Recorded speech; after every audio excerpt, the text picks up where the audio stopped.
Hello, YouTube. It is that time of year again. It's time to light the tree. It's already lit, but I wanted to tell you about how we got there. All the bulbs, as far as I can tell, are working. All 1,500 bulbs. The girls are here. They're crying and whining for whatever reason. You can say hi. Yeah, that was very enthusiastic. Harper, do you want to say hi? Say hi. Okay, I guess that was hi. Okay, all 1,500 bulbs are lit. But I wanted to tell you how we got there, how we made it happen this year. For about the past 4 or 5 years, I've been relying on a tool that I have to tell you about that I'm really pumped about, and I have been. I don't get any money from these people. They don't give me any products, nothing. It's just such a good product that I have to tell you about it for free. It is the Lightkeeper Pro. And when it says fixes light sets, that's exactly what it means. It fixes light sets. Uh, it's a piece of plastic right there. Piece of red plastic, very Christmassy in color. But it has several features that I can show you. I hope I can get this camera to set up without making you too motion sick. The first feature that I found that I really like is the little metal piece on the end here. It has nothing to do with electricity. All it is a puller for these stupid little light bulbs with the little plastic bases. You put the bulb in when it's inside its base, and you put it just like that and hook it around, and you can pull the light out of the base very easily rather than breaking my pretty fingernails. So, the other thing that it can do, that the plastic, the Lightkeeper can do, is test individual bulbs. You pull the bulb out, and if you're familiar, you know it's got the two little wires, one on each side. You put those little wires inside the tester right here on top, touch them to the metal, and hopefully you can see that bulb lights up. It is good. So we know that's a good bulb. Put it back in the set. We're pretty confident that that one will work. The other thing that the Lightkeeper can do is test the little tiny fuses. In the male plugs on each one of these light sets, there's a small plastic compartment that opens, and it will reveal two of these little fuses. These little fuses burn out from time to time, especially if you're using the wrong wattage and voltage bulbs, which we'll talk about again in a minute. To test the fuse, it's got the Lightkeeper has two little, looks like little wires up here on top. You lay the fuse across those two little wires, you push down, and if the red light comes on, you're in the red light district. No, wait. If the red light comes on, that means the fuse is good. Made contact, continuity, all that kind of electronic-y stuff. I've become an electrical engineer just by working on Christmas lights for the past, I don't know how many years. Okay, here's the important part. Here's what the Lightkeeper really, really does well. Oh, one thing that it doesn't do well, it's got a voltage tester or a voltage sensor in it. Supposedly up in here, there's a sensor for voltage. You push the button. That doesn't even seem like it's working. Let's go test and see. Oh, there it went. Made it work. You push down on that button and it lights up. But then you put it up next to the light strand, and supposedly when it senses voltage, it beeps. There it goes. Beeps and flashes, or beeps and tells you that it's sensing voltage. I'm not real confident in that. I'm certainly not going to stake my life on it that to find out whether there's voltage or not. Does it work? Maybe, maybe not.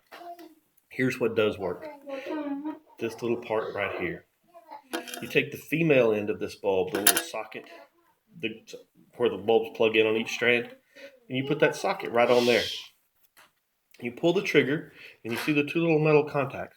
When you pull the trigger, it sends a piezoelectric charge. Pretty fancy piezoelectric. It sends a charge across that bulb socket through the whole light strand.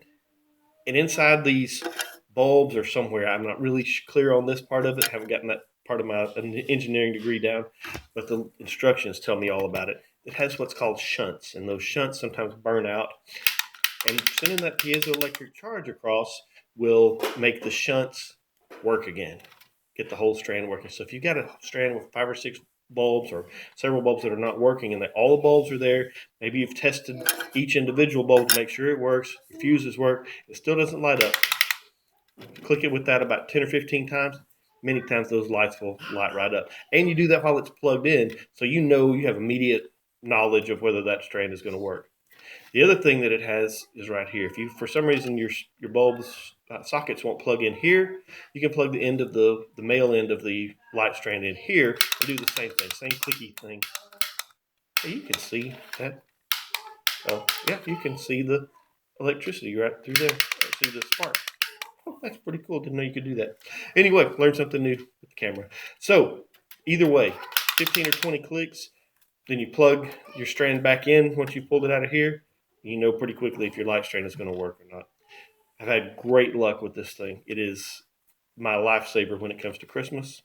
A couple of other things that it does have batteries that work the sensor or the voltage sensor as well as the light tester and fuse tester. So you do need to make sure you have good batteries in it. And these batteries are the same ones that it came with 4 or 5 years ago when we first bought it. $20 online right now at Amazon, Home Depot, Lowe's, Walmart even may have it. The other thing that it has, which you may or may not use, is just a little storage compartment here for extra bulbs and fuses and those sort of things. The Lightkeeper Pro has saved me a ton of time and a ton of headaches.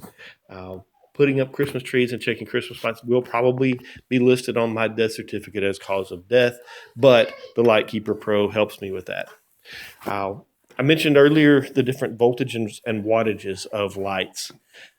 We found out this year after my wife went to the store last year after Christmas and bought a ton of light bulbs, of extra light bulbs.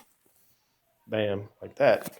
She bought all those and brought them home, and we put them up for the year until Christmas. Get the lights out this year, and we start plugging them in. A lot of the bulbs that we're plugging in are very, very bright on the strand, and they get hot. We found out that there are different voltages and wattages. The ones on the tree, 2.5 volt, 0.43, 0.42 watts. The ones that she came home with are 3.5 volt. Let's see if I can show you that. They're 3.5 volt lights, and they are 0.42 watts. The resistance comes out different. I could go into the whole P equals I times E thing, but I'm not going to. You can get online and Google that. Wattage equals voltage times amperage. Yeah, electrical engineering degree I'm working on. Not really. Some of the other bulbs that we had are 3.5 volts, and they're 90.96 watts, which again, different resistance. Heat created in the lights. We thought we were going to burn down the house with Christmas lights. Not good. So on the end of each strand, and I found this out after dealing with this, on the end of each strand that I have looked at since then, there's a little white tag that tells how many volts and how many amps each light bulb is.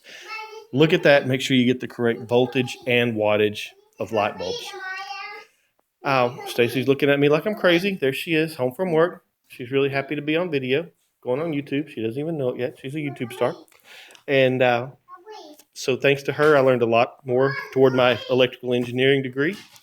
And we now have a Christmas tree with lights that work, and life is good. And 2 girls that are about to get into a fight. So I'll go for now. Thanks for watching. Like, subscribe, do all that kind of fun stuff, and have a great day.